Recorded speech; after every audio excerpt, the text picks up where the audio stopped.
The day Pastor Daniel needed someone, nobody came. Not one person. Not one. For 22 years he had been the man Yola called, the teacher whose school fees he paid anonymously. He came to the church anniversary and didn't mention it. The widow whose landlord he negotiated with, she sent a thank you message and blocked his number. The young men he counseled through addiction, through jail, through shame, they were somewhere living the lives he helped rebuild.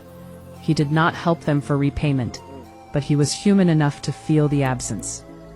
The accusation came from Deacon Haruna, a man with a Mercedes, a government connection, and an appetite for the 3 plots of land behind the church that Daniel had quietly cultivated into a community garden for 15 years.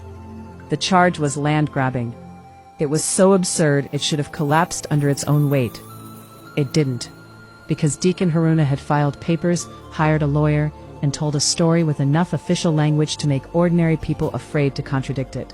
And ordinary people, when afraid, go quiet.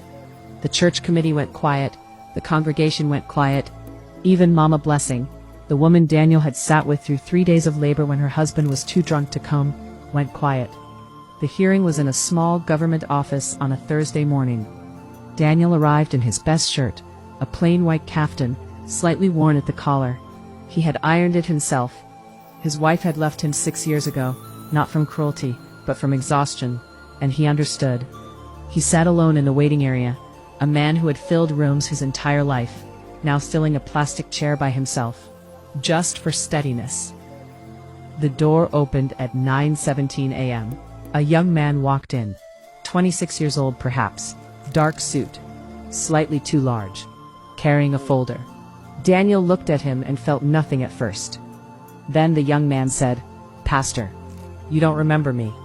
You came to the Jumeta police station 12 years ago for a boy who had stolen bread. The officers were going to make an example of him."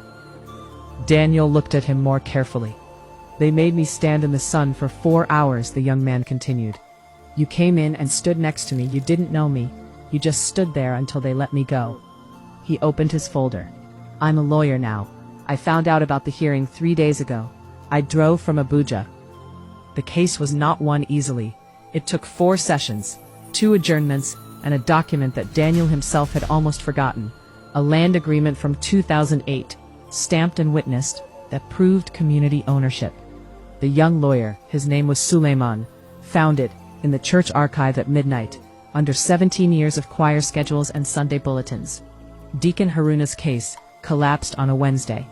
Afterward, standing outside in the Yola afternoon heat, Daniel looked at Suleiman for a long time. "Why?" he said. "Just that." Suleiman thought about it honestly. "Because I became a lawyer to do exactly this," he said. "And I became a lawyer because of a man who stood next to a boy he didn't know, outside a police station in the sun." Daniel nodded slowly. He didn't cry until he got home. Then he cried for a long time. Not from sadness, but from the specific relief of a man who finds out, late and unexpectedly, that his life made sense.